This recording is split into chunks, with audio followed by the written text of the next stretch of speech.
Today for our journaling, our focus is drawing with scissors, which is kind of a weird saying, drawing with scissors, because typically we think of drawing as something that happens with a pencil or paintbrushes. There's some utensil that we use that leaves a mark. And so drawing with scissors is not quite what we think of when we think of drawing, right? But today we're going to look at a really unique process of creation. One of the people I want to talk about and kind of mention a little bit of his art is Matisse. He may be a name that you have heard of before. You may have seen these pieces. These are a couple of his more well-known paintings.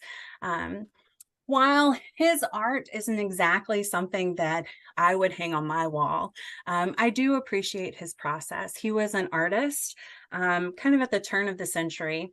And he was in the Impression, Post-Impression, Modernism, Fauvism era. He's mostly known for his use of color. And I think we can see that in these two paintings. They're very bold paintings, bright colors, really intense colors. He was definitely a master with color. He knew what he was doing. But these are a couple examples of his paintings. Now, when Matisse was getting older, he had a little battle with cancer, and I think it was colon cancer. I may be wrong, but he had to have several surgeries. And as he was healing, he was having a hard time painting, which was something that he loved. That was his identity, right? He was a painter who painted, and not being able to paint was kind of life-altering for him. And so one of the things that he did that I really connect with is that he figured out how to paint without using paint, right? And so I have a couple examples here. These are a couple examples of his painting with scissors. That's what he called it, painting with scissors.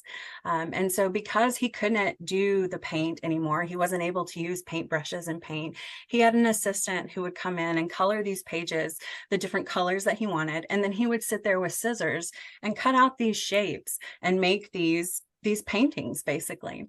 So he was figuring out how to paint, how he could paint without paint, without those paintbrushes. And so these are a couple examples of his work.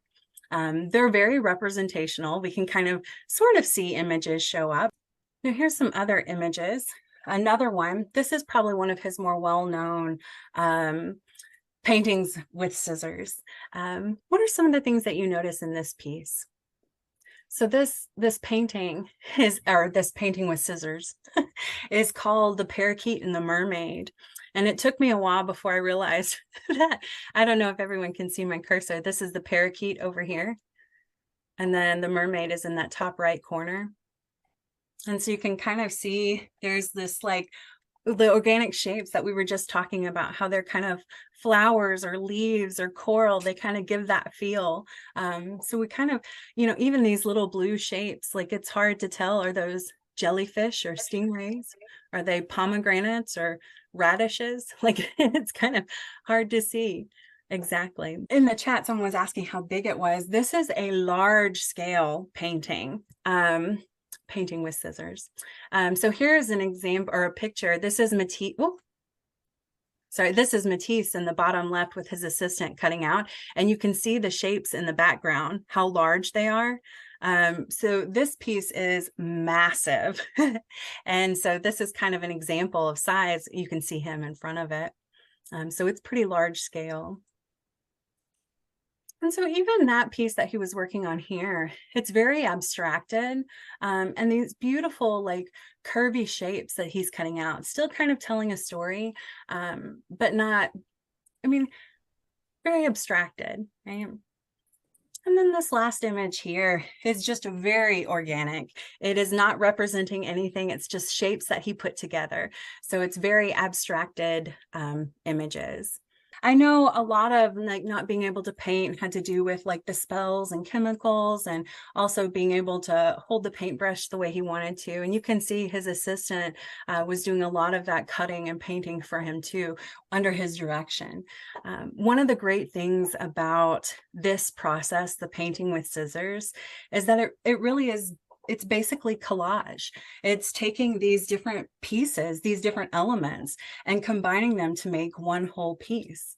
And there's something that's really nice about that, taking images that don't fit together, these colors that are separate, and bringing them together to kind of make this painting with scissors, right?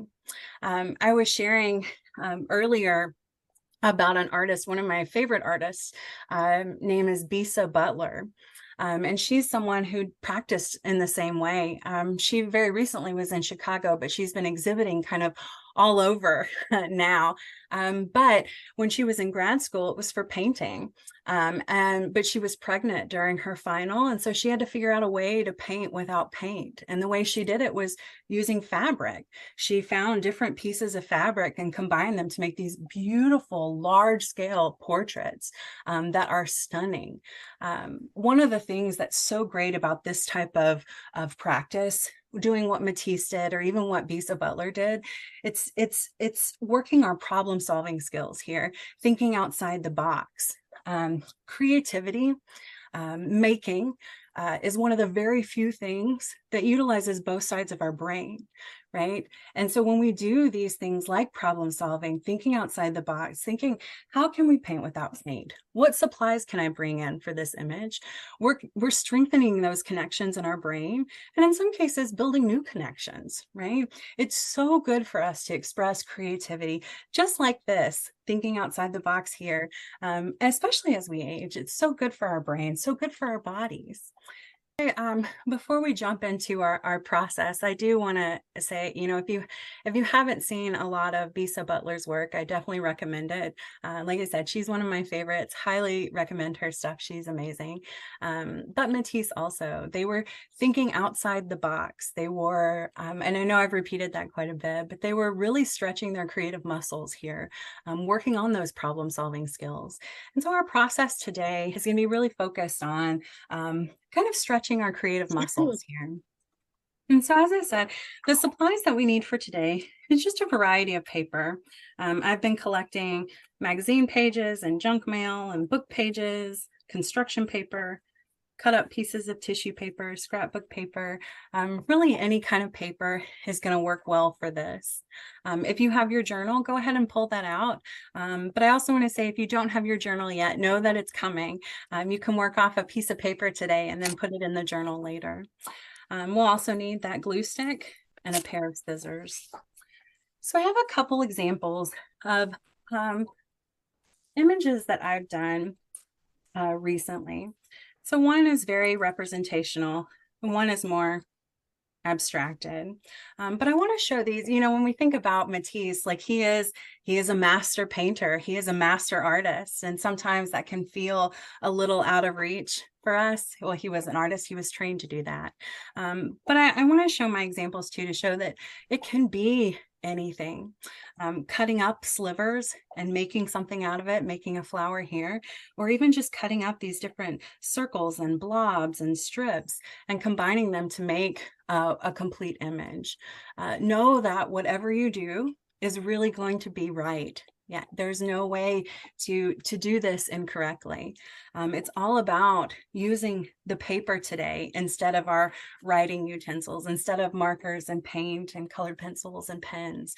We're using paper, colored paper, patterned paper as our material. So I'm going to open my journal up and I'm going to work off of one page.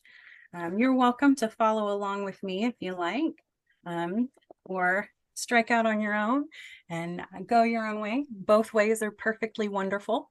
One of the things that I suggest that I found is easier for me is to focus on the paper pieces first, cutting out a bunch of shapes, knowing that I may not use all those shapes, but it's a good starting place for me. I know sometimes that blank piece of paper can feel a little intimidating, not knowing about the first mark or piece to start, how to even start. But I found that if I focus on cutting shapes out and blobs and squares and stripes and all those things, that it makes it a little easier to go to that actual drawing time. So I'm going to go ahead, I'm going to come over to my paper. I'm going to move this out of the way. I'm going to start cutting shapes. Like I said, you're welcome to follow along with me, cutting out shapes. Um, or if it feels better to cut a shape and put it on the paper, do that as well.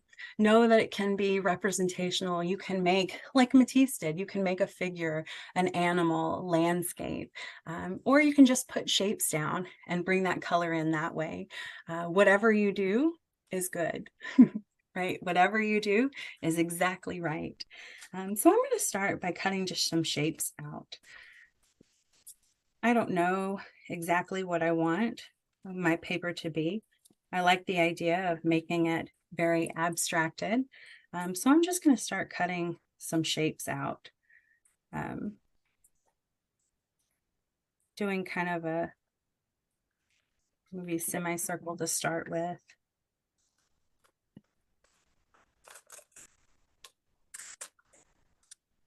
Some stripes.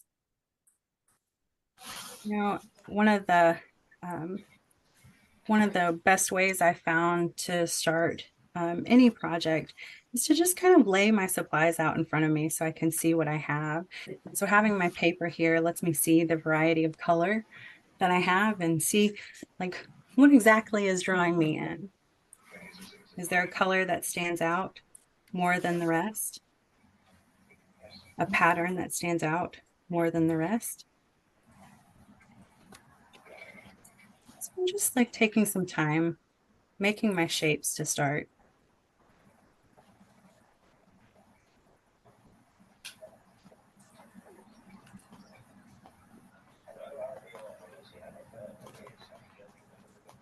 And know that, like I said, whatever you do, whatever shape you cut is exactly right, because there is no wrong way to do this. One of the beautiful things about collage is that you don't have to get it the way you like it the first time. Um, the collage is all about arranging and then rearranging, maybe trimming it down and then rearranging again.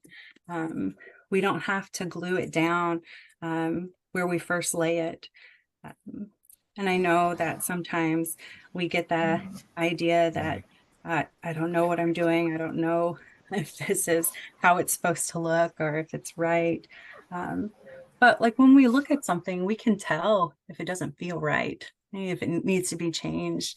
Trust your intuition here, knowing that whatever you cut, whatever shape it is, it's exactly right. It's good.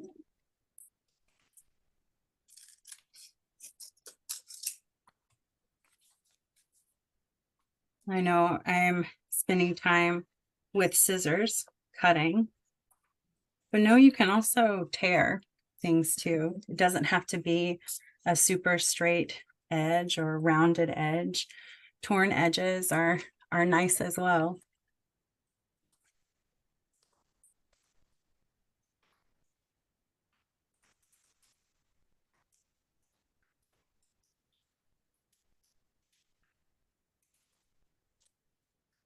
Say, like when it comes to this type of process, um, I don't always know what I'm making.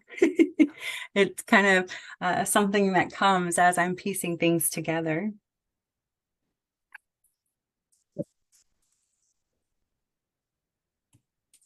And just take your time with it.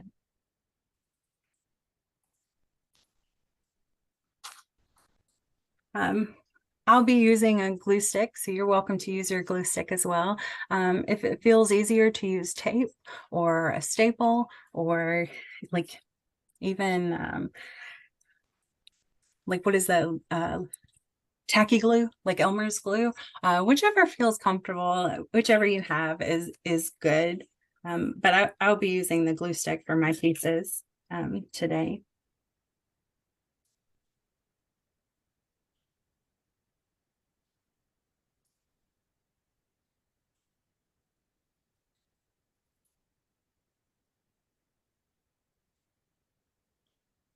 Just take your time with your piece today.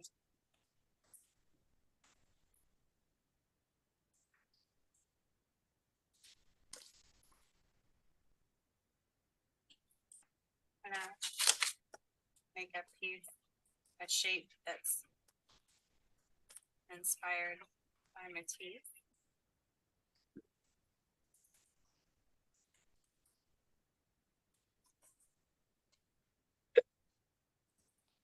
Like I said, know that whatever you do today, whatever paper material you use, whatever shapes you end up cutting out, they're exactly right, exactly what they're meant to be.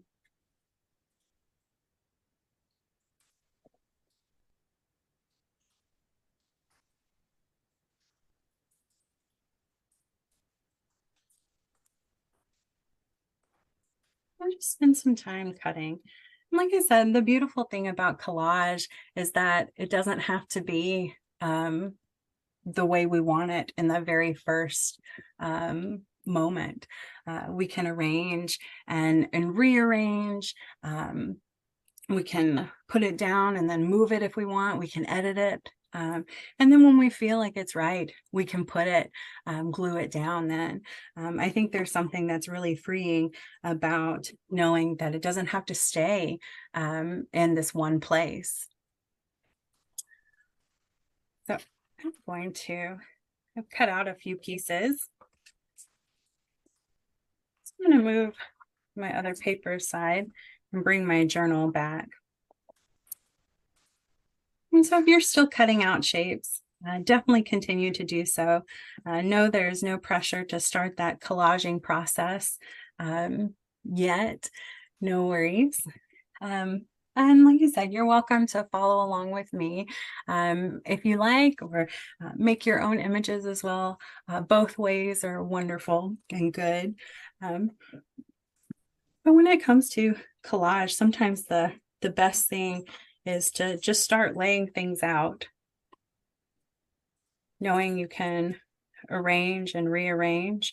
It doesn't have to stay in this first in the first place that you put it in, which is wonderful. I think you're not held to that piece. You can move it around quite a bit.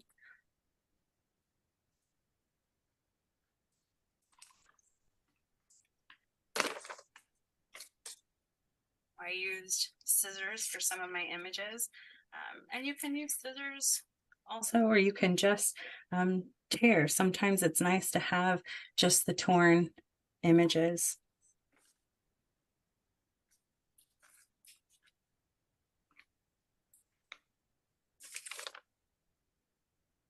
I will say a lot of times when I'm working on collages, I'll cut out a bunch of things that I think I like. And once I start laying them down, I realize, you know what? I don't think I want this piece anymore. It's okay to kind of set that aside. As I'm laying my first pieces down, I realize I don't want this anymore. I like just these colors. So I'm setting aside some of my pieces that I cut.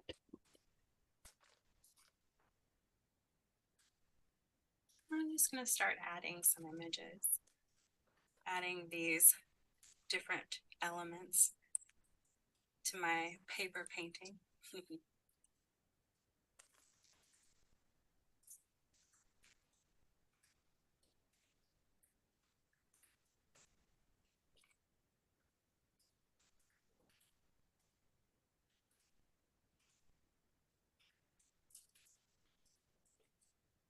But it doesn't have to be perfect. It doesn't have to be a certain way. Whatever you do is good. And it really is just kind of taking your time with it, arranging and rearranging and being okay with that.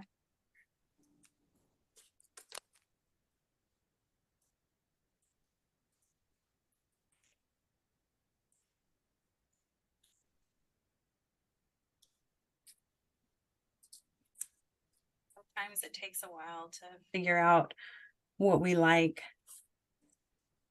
It's okay. Take your time with it.